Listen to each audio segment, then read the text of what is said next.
Orange vous présente Yafrika, le podcast de la nouvelle scène artistique africaine.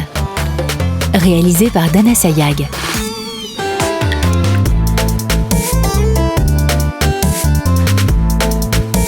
Dans cet épisode, nous allons découvrir les portraits d'Oumaima Manaï, danseuse, de Roger Lendou, musicien, et de la styliste Sarah Diouf.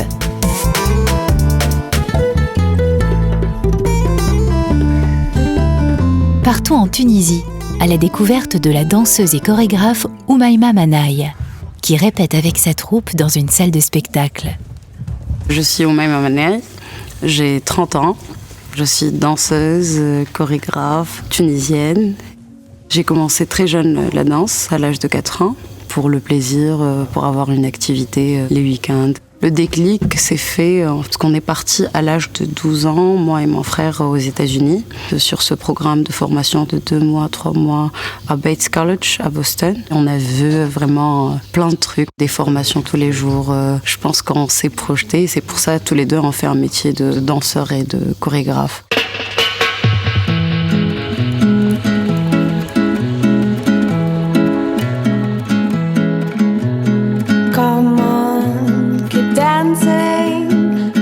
J'ai commencé par le difficile, à créer des solos pour moi. Donc j'avais pas ce regard extérieur à part me filmer. Ma méthode, c'était surtout de se lâcher, d'improviser, de structurer un petit peu dans l'espace, de composer avec les choses qui arrivent. Ça peut commencer avec un geste. Petit à petit, ça part dans un message, des fois direct ou indirect, voulu ou pas voulu. Je me laisse les possibilités ouvertes, je ne me mets pas de limites par rapport à ça. Et des fois, même si c'est composé de A à Z, mon corps fait un truc inconscient de plus ou d'un geste ou je sais pas, d'une manière que je m'attends pas non plus. Le corps, il n'est pas si libre que ça. Tout dépend de ce qu'on a vécu, tout dépend de notre éducation, tout dépend de pas mal de choses dans la société, dans la religion. Le corps de la femme, c'est pas le corps de l'homme. Mais j'essaye de créer cette liberté à travers ma propre signification de liberté. Mais il n'y a pas de corps libre, sans limite, sans tabou, sans des choses inscrites comme des empreintes, sans tout ça. Moi, je considère que mon corps, il n'est pas un corps de danseuse classique ou de... J'ai mes formes tunisiennes et c'est ce qui crée ma particularité dans ma danse. C'est que j'essaye de faire des choses avec ce corps-là, que je l'accepte tel qu'il est et que j'essaye de le faire dépasser un petit peu les limites. Faire un truc impossible, interdit. Et c'est pas grave. C'est cool de faire des choses interdites. 1, 2, 3, go!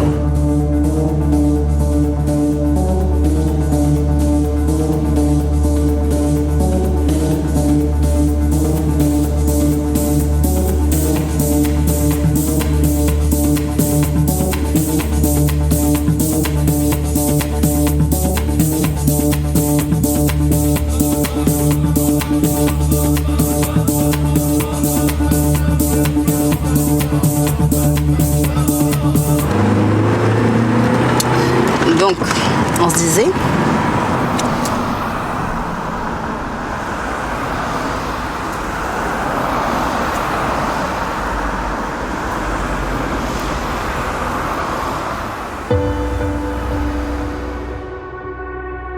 les Tunisiens, ils sont passés par 3000 ans d'histoire et surtout par plusieurs civilisations. On a beaucoup de trucs d'italiens, on a beaucoup de trucs de français parce qu'ils sont passés par là. On est carthaginois, on est andalous, donc on est tout ce mélange-là. J'ai une autre vision, moi, de la tradition, parce que je suis quand même une femme moderne. Je garde ça comme des racines. Et puis, les fleurs peuvent être différentes, quoi. J'ai osé, là, dernièrement, dans ma création, la nudité, qui est difficile, surtout dans un pays tunisien, arabe. C'était pour moi un truc pour dépasser les limites et surtout une nécessité. Nour Mzouri, danseuse. Je m'appelle Nour Mzouri, j'ai 25 ans. Aujourd'hui, c'est une femme qui porte un projet et qui porte des danseurs avec elle et qui porte beaucoup d'idées et elle représente la jeunesse. C'est très difficile d'être femme et indépendante dans ce pays. On résiste et on veut prouver qu'on est digne de ce nom, du nom d'artiste. Oui, Sonia. J'étais il y a 2 jours pour changer ma carte d'identité. J'étais étudiante dans ma carte d'identité tunisienne et il fallait que je change mon statut sur la carte chorégraphe ou danseuse et tout ça. Et j'ai galéré à le faire parce que c'est un statut pas reconnu.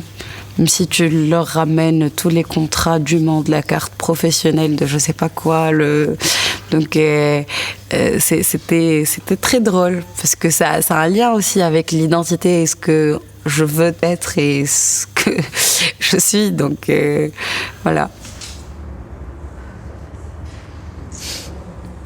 Tu veux savoir? Là, mon prochain thème, pour la première fois, je danse pas dans ma création, donc je fais un quatuor pour hommes, où je parle de la féminité dans le corps masculin. Première fois où je me retiens à ne pas danser, parce que j'adore danser.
Direction la RDC à la découverte du musicien Roger Lendo.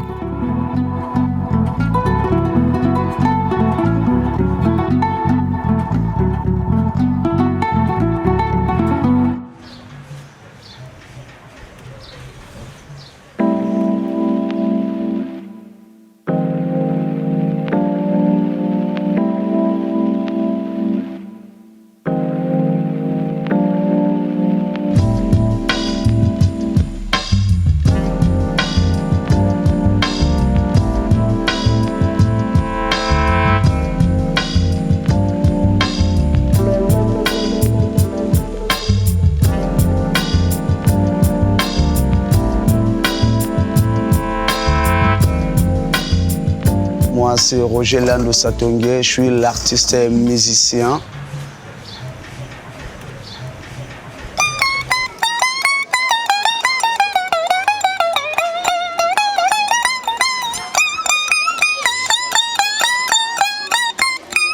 J'avais 7 ans. J'ai créé les Satongué. Lorsque j'ai créé l'instrument, je commence à travailler avec... parce que ça a commencé dans les quartiers, là où il y a ma famille. Mais du coup, à un moment donné, les gens du quartier commencent à déclarer leurs enfants de ne pas approcher de moi. Parce que moi, je travaille et j'ai monté un instrument qui n'existait pas. Du coup, mes parents, ils n'ont pas voulu que Roger Lando Satongué fait la musique. Du coup, on n'a pas eu le temps de s'attendre. Du coup, c'est ça qui m'a fait de sortir de la maison, quitter ma famille, partir à l'extérieur pour... c'est un peu ça. J'ai vaincu 7 ans à l'extérieur, sans avoir ma mère, sans avoir ma famille, quoi. J'étais un cheugué, oui, j'étais un cheugué, je vivais dans la rue. Après, j'ai passé ici pendant 5 ans. Ça m'a sauvé parce que dans ce moment-là, les cheugués à l'extérieur ont eu des problèmes avec le gouvernement congolais plutôt. Si on t'attrape directement. Donc j'ai été sauvé. Ici, c'est un quartier où c'est vraiment le lieu que Roger Lando Satongué passe sa vie. Ici, j'ai une famille.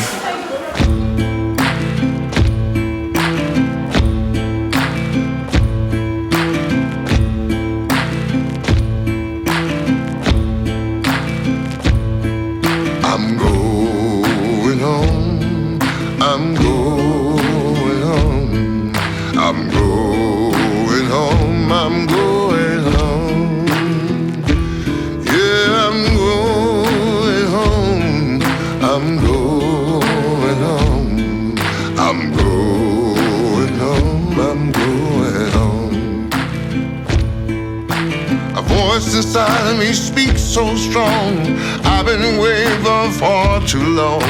My life seems like a sad country song. Bah, moi j'aime bien la musique jazz. Est-ce que vous croyez qu'avec cet instrument, la musique jazz doit sortir? C'est un peu compliqué.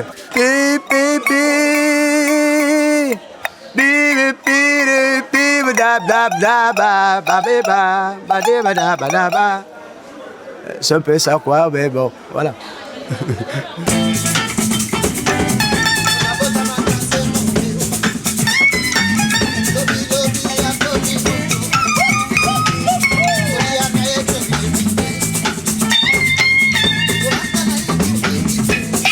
J'ai créé un nouveau groupe, oui. Mouvement musical Benda Bilili Frappe Satongué.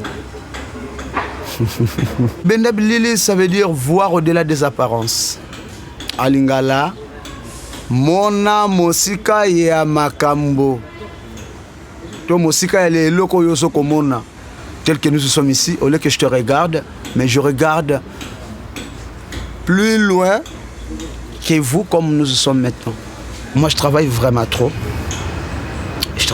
Vraiment, je ne peux pas choisir la place de travailler. Même aux toilettes.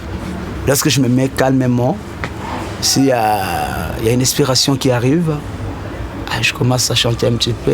Non. Je commence à travailler déjà la musique dans la tête. Lorsque je dois faire ou je dois montrer les chansons aux amis, déjà les bassistes doivent jouer ça.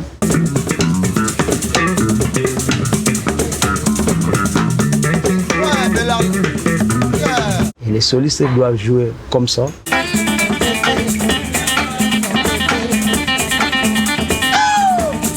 Et l'accompagnateur doit jouer comme ça.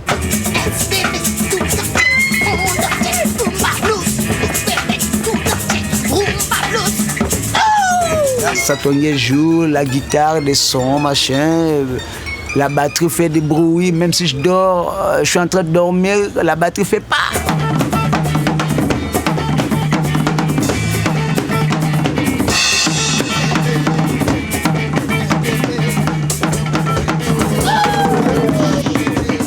Oui, pour moi, c'est ça la vie. Donc, je sais pas si, à part la musique, j'ai aucun travail. Dans la faiblesse, c'est éliminé. Dans la ville, faut qu'on se batte. Il y a un de Toga qui dit.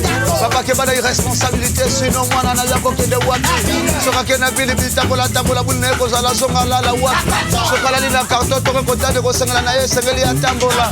Ouais, j'en ai marre pour ceux qui ont tiki à pour suivre la songa. Ah, moi, j'en ai marre pour toutes les conditions, aïe, aïe, aïe. Oh, la vie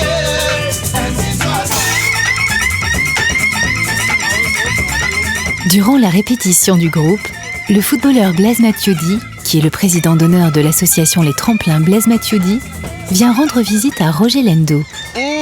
Mais vous parlez aussi à la lingala un petit peu, hein? Ah, Nazaloba. Nazaloba, L'association Les Tremplins a beaucoup d'actions en France, mais ici en RDC. On est là pour aider les personnes qui veulent aller au plus haut aussi, qui ont de l'ambition, comme Roger. Et pour nous, c'est important, ça nous tient à cœur. Et on est là pour essayer de le faire évoluer et surtout lui apporter bien sûr notre grand soutien. Jamais de la vie, on ne peut jamais nous séparer pour l'infimité à cause de l'humanité. Lorsqu'elle m'aimait, la vie des yeux pour me voir, voilà, aujourd'hui, vous voulez nous séparer. Tout ce qui nous arrive, on n'a jamais souhaité, car les créateurs se souviennent de ces créatures. Ouais, voir au-delà des apparences. Voilà, c'est un peu ça.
Regardant, j'ai une bonne étoile. Parce que dans la vie, on se bat, je sais pas comment, mais du coup, je vis quand même. J'ai une étoile. Parce que mon étoile, ça brille encore, ça continue à briller. Ça doit aussi continuer à briller. Mouvement musical bénévole, les frappes, ça tombe, yeah!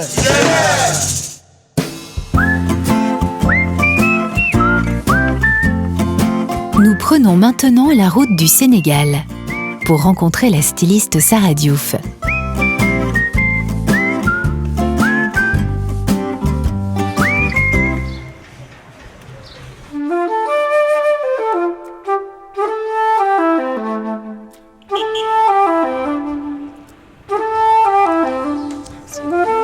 Je m'appelle Sarah Diouf, je suis une entrepreneure basée à Dakar. J'ai monté une plateforme de e-commerce qui s'appelle Tongoro.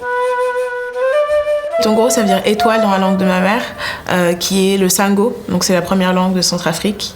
Et c'est comme ça que ma mère m'appelait quand j'étais petite en fait, donc j'ai décidé d'utiliser ça. On a une culture ici donc de la confection qui est assez répandue. Donc j'ai commencé par faire des vêtements en allant chez des tailleurs, mais pour moi-même. J'ai pu étudier un petit peu aussi le marché de la mode africaine au cours des 6 dernières années. Ce qui était intéressant à voir, c'est qu'il y avait un fossé en termes de marques accessibles. Donc toutes les marques que moi j'appréciais, les marques africaines que j'appréciais, qui arrivaient à se faire un nom à l'étranger, se positionnaient toutes sur un segment luxe, ce qui n'est pas facile parce que pendant de nombreuses années, l'Afrique, enfin l'image qu'on a de l'Afrique et de ses produits a souvent été négative.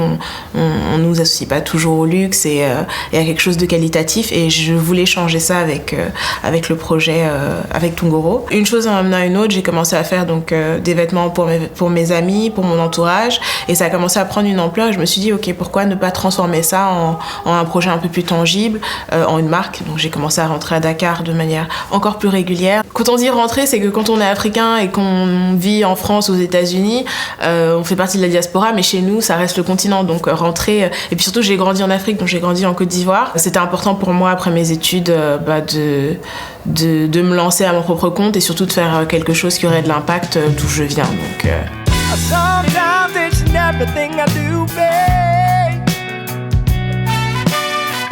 sometimes I can barely make it through the day. Sometimes gotta say I ain't acting fashionable. I'm unconventional. Tout commence au marché pour moi, parce que c'est là que je me source. En fait, j'ai vraiment pris le pari de livrer un produit 100% made in Africa. Je me source sur les marchés locaux, donc Koloban, Sandaga. On a pléthore de tissus qui viennent un peu du monde entier, mais c'est important aussi de pouvoir faire travailler les revendeurs de tissus ici sur les marchés. Donc, ce que je fais, c'est que je me rends, je chine un petit peu, j'essaie de trouver quelque chose qui est en accord avec l'esthétique de ma marque. Donc, je travaille beaucoup sur l'imprimé. Avant de me lancer donc dans le processus créatif, je fais généralement des moodboards, donc en fonction des saisons. J'essaie de visualiser toutes mes inspirations pour cette saison. Une fois que cette direction elle est plus ou moins en place dans ma tête, je me rends sur le marché et là je commence à chiner les tissus qui correspondent à ce que j'ai envisionné.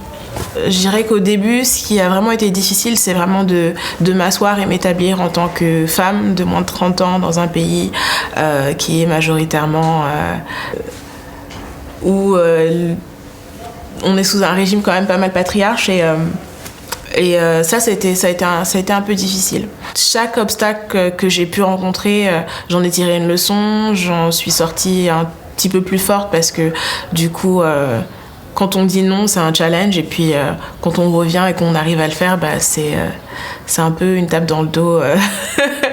On nargue un petit peu les autres en disant ok, bon vous avez pas voulu me laisser le faire, je le fais quand même et ça c'est plutôt cool.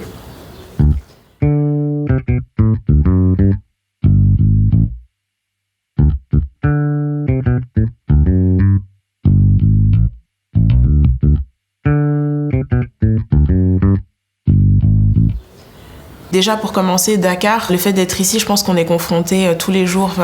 C'est une ville qui est super inspirante par l'esthétique, de par la culture, la chaleur humaine aussi. C'est le pays de la Teranga, donc terre d'accueil.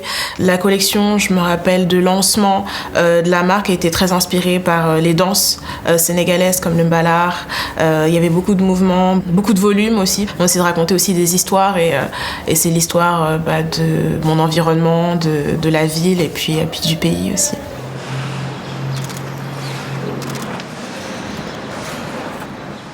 La plupart du temps, quand les gens me demandent ce que je fais, à 50% des fois je réponds pas ou je prends pas la peine d'expliquer parce que y a une perception négative des métiers qui sont liés à l'artisanat. Donc, et ça, c'est pas qu'au Sénégal, c'est vraiment dans toute l'Afrique de l'Ouest. C'est que on se dit pas que les métiers créatifs peuvent vraiment générer du revenu. Ici, on a énormément de talents, d'artisans qui sont une mine d'or mais qu'on n'exploite pas, qu'on ne soutient pas et qu'on ne valorise pas. C'est quelque chose qui peut nous porter préjudice sur le long terme parce que le savoir-faire, c'est quelque chose qui se perd si on l'entretient pas, si on le passe pas d'une génération à l'autre. Il faut vraiment qu'on arrive à valoriser notre savoir-faire. Quand on se rend à Paris chez Chanel et qu'on nous vend une veste à 3 000 ou à 4 000 euros, on sait que c'est du luxe parce qu'on nous a vendu que c'était du luxe, parce que le luxe c'est le savoir-faire c'est le fait main.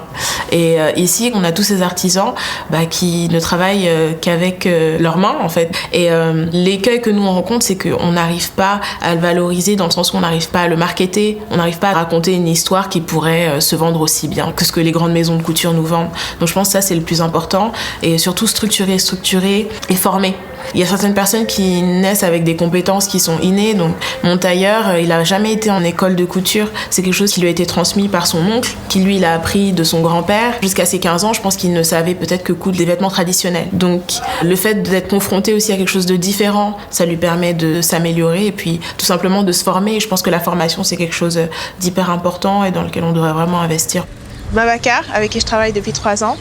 et Babacar qui vient de nous rejoindre il y a un peu moins d'1 mois. Babacar, c'est le tailleur en chef, c'est lui qui va former tous les tailleurs en fait que je vais recruter cette année. Je suis vraiment contente quand je vois mes tailleurs être contents aussi de venir à l'atelier. C'est pas un truc qui est forcé, ils subissent pas en fait le travail parce que faut le dire, souvent les gens travaillent pour survivre et eux vraiment je sens en fait, ça se ressent qu'ils sont vraiment contents de travailler avec moi et donc ça c'est quelque chose qui met du baume au cœur.